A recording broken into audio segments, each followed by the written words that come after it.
few months ago, one of my two sons came across this router table at a Goodwill store.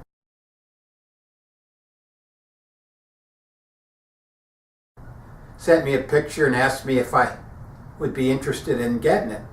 I said, how much? He said about $25. I'm not sure. Nothing else that stands worth that. What turns out, when he went to check out, it was half price day. So we got it for $12.50. But one of the things here, it came with this fence, 2x4. And I thought, for nothing else, we got to do better than that. So after looking around, I came up with an idea for a better fence. And here it is. This is what I came up with. Movable front face, so I can get the zero clearance.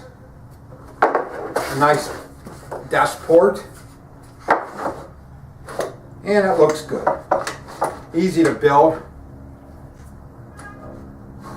So let's take a look and see what we did. Well, I'll start with a piece of board I had laying around. I'm going to make it a little long for now. And we'll about an inch overlay on each side for right now. I'm going to make the base 4 inches.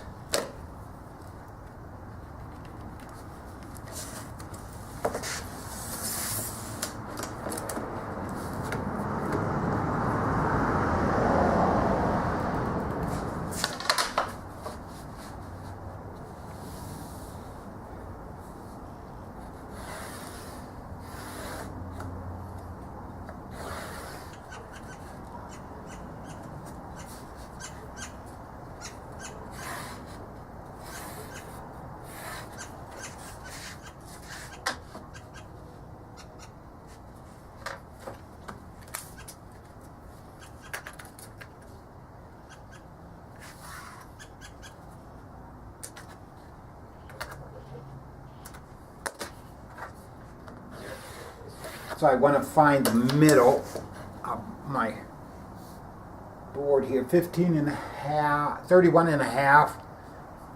That'd be 15 3/4 is the middle.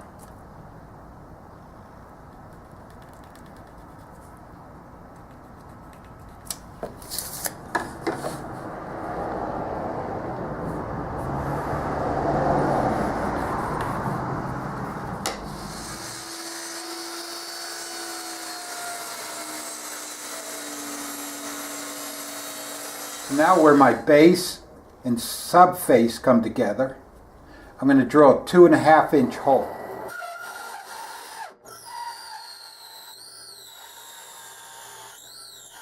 I didn't want to go all the way through because I didn't want tear out. So we'll just turn it around.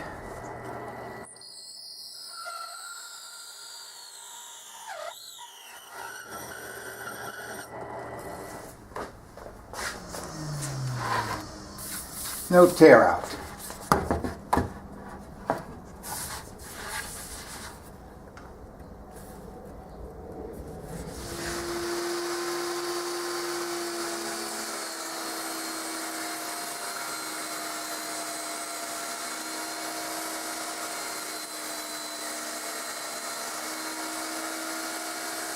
So there's my base. This will be my base. And my subface.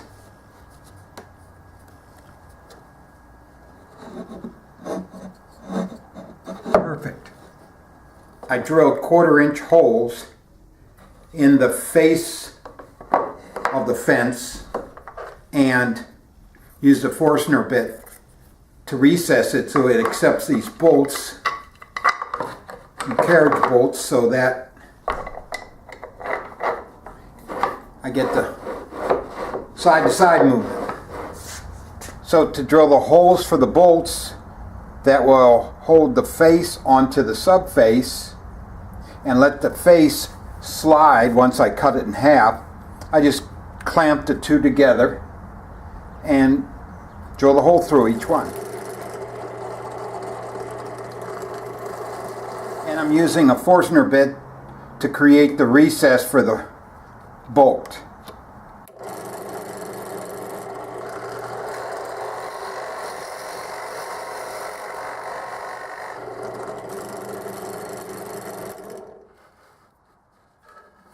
I put slots on either end of the fence so I can get left and right movement out of these slots.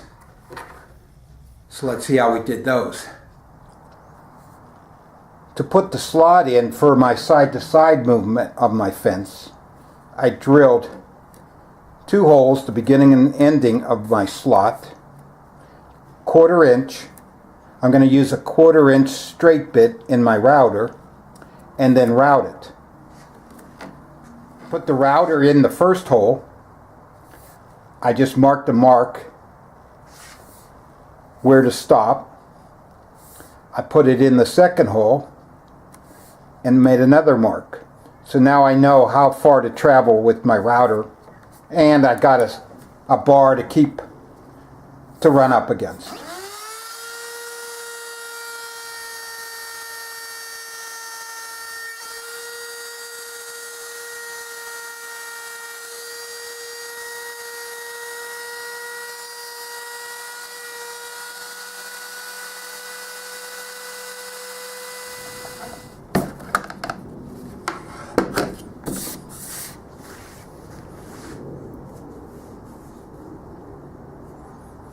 And there's my slot. Now for this same thing on the other side.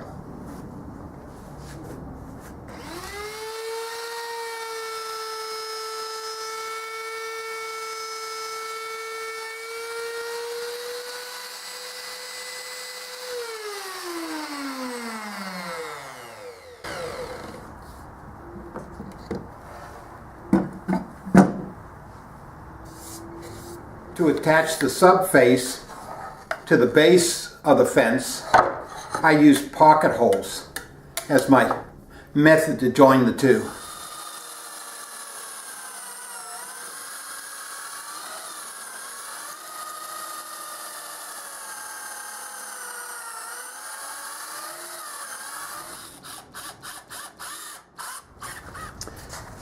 I cut some right angle support blocks and I'm gluing those up now to support the subface.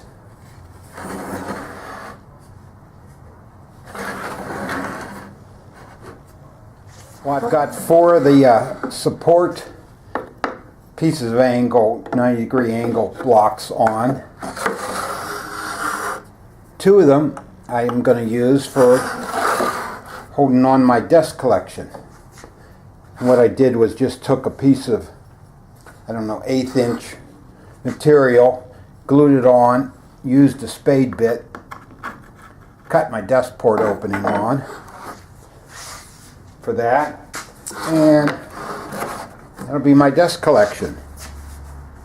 I also, to try to make it more airtight, I put a bead of caulk top and bottom to kind of seal it. And this was, like I say, 3/4 piece of plywood. And to finish it off,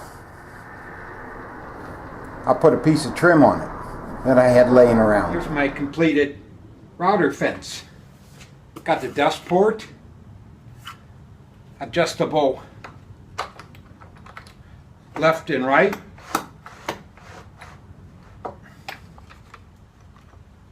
as well as my adjustable face so that I can bring it in and get as much zero clearance as possible for my bits. I rounded off the top edge. Well, there it is. Let's see if it'll work. I've got some particle board. That should kick up some dust.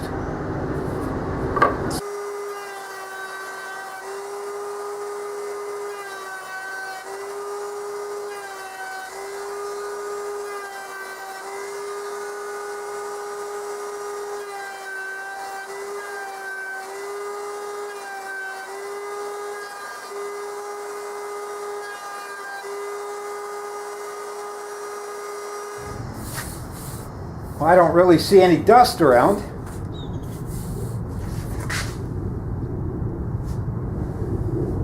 I think we have success. And by putting some shims behind the outfeed faceplate, we can make a joiner out of this.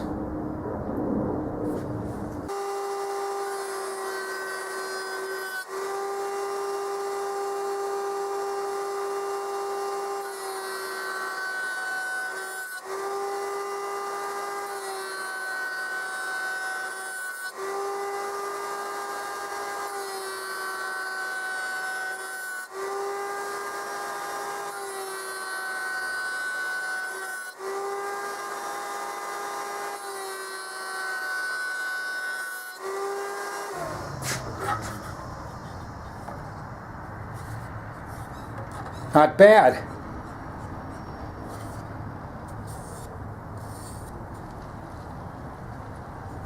Thanks for watching, and I'll see you next time.